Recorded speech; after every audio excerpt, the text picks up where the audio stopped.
हाय मम्मा। हाय।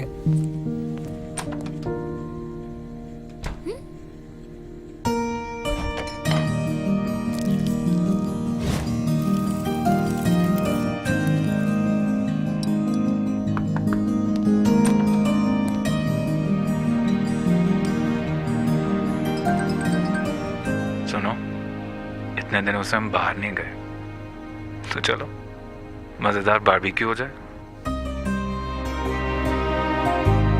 Start करो।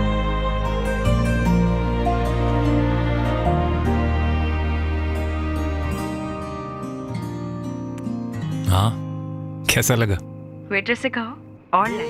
खाना बनाना या घर चलाना किसी एक का काम नहीं, शान खुशियां चख लो।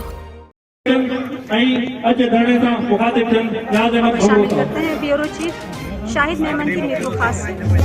पाकिस्तान पीपल्स पार्टी मीरपुर खास की जानिब से सिंध में ज़राई पानी की कमी के खिलाफ प्रेस क्लब के सामने एहतजाज, मुजाहरा और धरना दिया गया। मुजाहरीन ने वफाकी हुकूमत की पॉलिसियों के खिलाफ शदीद नारेबाजी भी की।